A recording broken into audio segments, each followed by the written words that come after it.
What's your financial goal? You want more money? Turn what you know into dough. Start hanging out with the people who have it. You create wealth on your own terms. It is not only your rights, but your duty to build wealth. You are fiscally fabulous. And it's time to enjoy your legacy. You're listening to Fiscally Fabulous with Dr. Teresa R. Martin, Esquire, a podcast that aims to provide you with the tools, guidance, and encouragement you need to build your wealth, enjoy your wealth, and leave a lasting legacy. Dr. Martin is an accomplished attorney, speaker, business consultant, and real estate strategist, an all-around self-made success who provides highly sought-after expert consulting in the creation, growth, and maintenance of generational wealth. Hello, everyone. This is me, Dr. T, your favorite legal business and real estate strategist, and I am back with you today with Push Beyond Your Limits, Meet the Author series, where I introduce each of the co-authors and their related chapter topics as a preview of what you as a reader will learn from them inside this fabulous book. And today, we are speaking with LaVonne Barksdale, and her book topic is Delayed is Not Denied.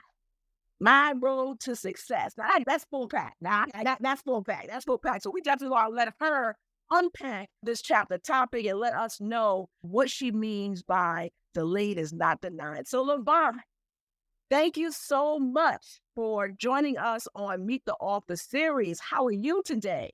I am so wonderful, and thank you for having me on the series. I really appreciate the time, and I'm so excited about talking to you today. So I'm ready when you are. All right, let's just dive in.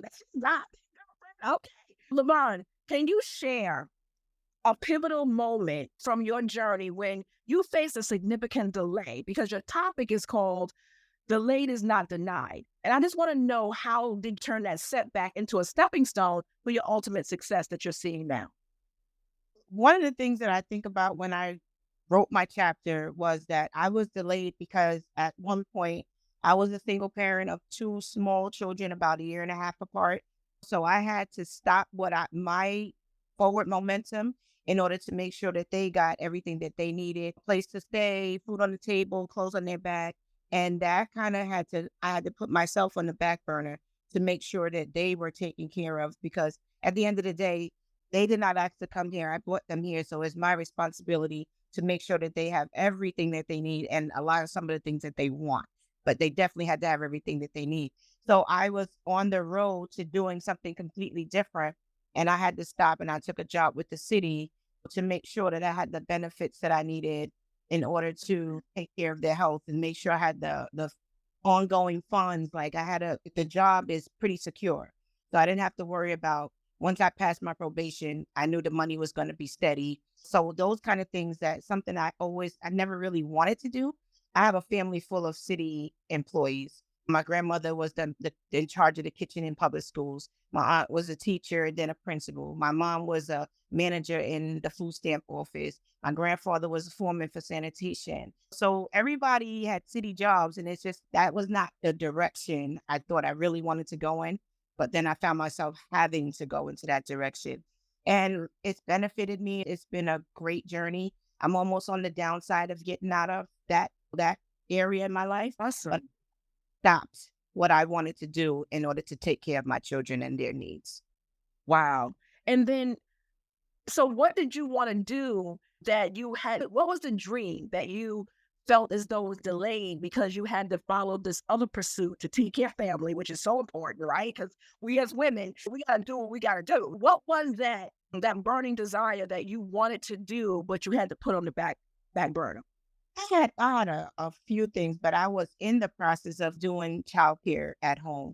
But childcare at home, you have the money probably coming in from the kids, but then you don't have the medical benefits and you don't have those other things. And you're considered, I forget what they call it. Like, you're not an employee, you're an independent contractor. Mm-hmm. So it's not like you whatever you make, then you have to turn around later down the line, pay taxes. And it's so many little things, but that was my goal, to do in-home daycare and then expand it.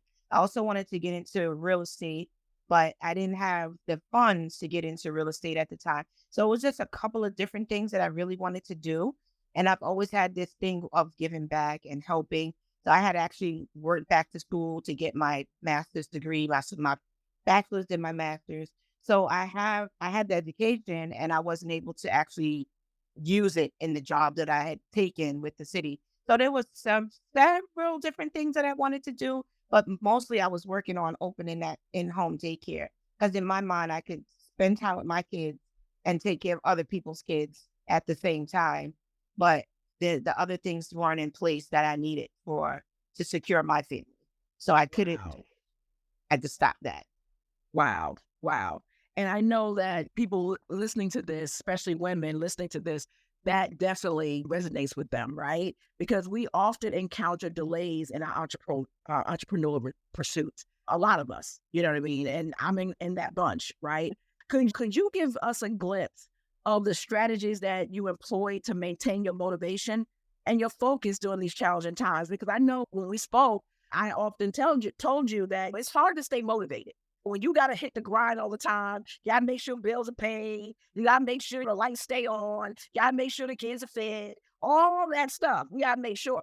How did you, because now you're the man to the bone realtor now. So how did you maintain your motivation to say, this is, I might be delayed, but I'm not denied?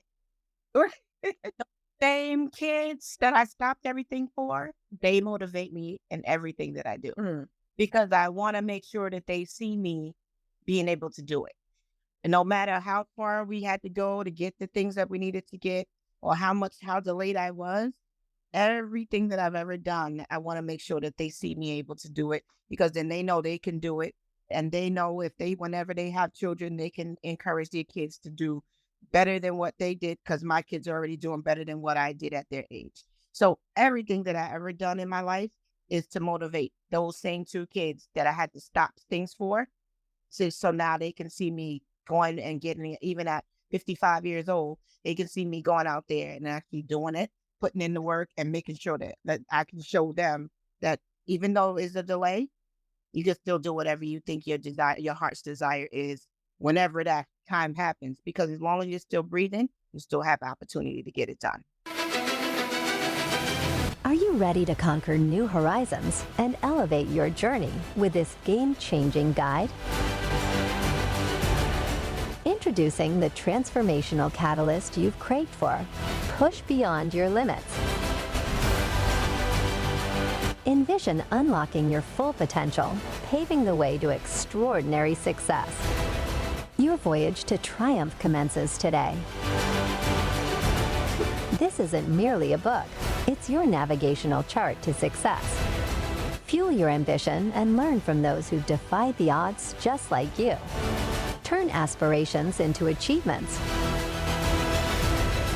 Grab Push Beyond Your Limits on Amazon and enjoyyourlegacy.com. Don't wait to elevate your journey of entrepreneurial success.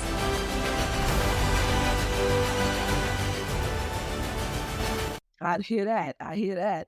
And I know that we always hear that saying, right? Patience is a virtue, but turning delays into triumphs requires a little bit more work, right? Yeah. Right? So what mindset shifts or actionable steps can readers expect to learn from your chapter that's going to empower them to conquer their own delays? Like what I said earlier, just never give up. Don't second guess yourself. If those dreams stick with you throughout all the years when you're on a delay, so to speak, then you just have to figure out what tools you need to get to that next step. And it might take you until you're 55. But if you're 55 and you get to accomplish your goal, then you accomplish your goal at 55. Everybody doesn't do it at 20. Just maintain that mindset that this is a dream that I have, whether it's to help people, to start your own business, to whatever it is you want to do. Just keep in the back of your mind that I'm delayed right now, but tomorrow is another day, another opportunity. You do one, maybe you make a list of the things that you need to do to get to that goal. And maybe every day you look at that list and, oh, I did do this. You can cross that off. So it's just so many little things you can do, even if it means that it might cost you a certain amount, maybe to get an LLC. So you say, okay, what I do every year, I save all of my dollar bills that have L's and B's because those are my initials. And I save all of my $5 bills. At the end of the year, last year I started in the middle of the year, I had $1,000. So if you want that goal, then put those L's and B's or whatever your niches are, put those fives in the envelope. And at the end of the year, you have enough maybe to start your LLC. So now you started your LLC. The next thing I have to do is figure out what I need and 1, 2, 3.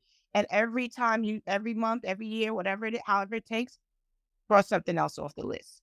Just keep crossing it off the list. And eventually you're going to be like, oh, the list is done. And then you're ready to go.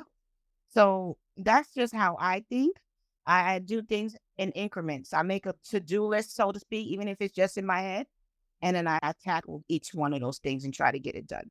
I'm a very determined person. If I want to get something done, it might take me a while, but I'm going to get it done. And from what I know about you, that's why I asked that specific question about mindset shifts, right? Because you're very determined, right? So if you're going to go and you're going to sell a house or help people sell their house or help someone purchase their homes or whatever, as a banjo realtor that you are, I know that this is going to get done because you never do anything. You always do everything that you say. Let's put it that way, right? And so if someone comes to you, I know that because of working with you in the real estate association and all the things that you do in our conversations, I just know that you are just a band to the bone woman. You want to get it done. You are a mom. You celebrated your son's wedding and all that kind of stuff. But you find time, as little as it is, for yourself to do a little bit of self-care. And I know you may not be exactly where you want to be at the end of this journey, but you keep pushing on, which is what I love about your delayed is not denied. Any last minute words you want to just encourage the readers why they should read your chapter? I think if you read my chapter, you're going to first learn a lot about me, and you might see yourself in there somewhere. So just by reading my chapter, it might trigger something. It might trigger a thought. It might trigger an idea. It may not trigger anything, but you may get to know me better. My chapter is a lot about my beginning stages in life and the things I went through in my household. And those things could have really just made you forget it. It's not worth it. Life is not anything. And for me, that was my motivation, to make sure that, first of all, I'm never in that situation in my own personal life. And second of all, I'm never dependent on anybody to give me what I need. I'll get it myself. However I do it, I'll get it myself. But I think you'll find a lot about me. And like I said, you might find a lot about yourself or somebody, and you might be able to help somebody or make a difference for somebody just by reading my chapter and seeing what I went through to get where I am today. Thank you so much. We have been speaking with LaVonne Barksdale, and she has been sharing her gems of wisdom about her chapter, Delayed is Not Denied. And I really want you guys to pick up your copy of Push Beyond Your Limits. You can pick it up on Amazon. You can go to enjoyyourlegacy.com. But make sure you read the chapters within this book. This is journeys, obstacles that the authors have gone through, how they have overcame their obstacles from fear of money, from fear of failing. This is something that I really encourage everyone to just take hold of, because sometimes you just need an extra push to help you push beyond your limits. So thank you so much, LaVonne, for sharing your time and space with me today. I want to encourage everyone, pick up your copy. This has been Push Beyond Your Limits, the author series. I am signing off. This is Dr. T, your favorite legal business and real estate strategist. And until next time, you have a good one. And remember, you can push beyond your limits. This has been Fiscally Fabulous with Dr. Teresa R. Martin, Esquire. If you would like to learn more on how you can build generational wealth and leave a lasting legacy, go to www.enjoyyourlegacy.com and be sure to subscribe. Thank you for listening. Until next time.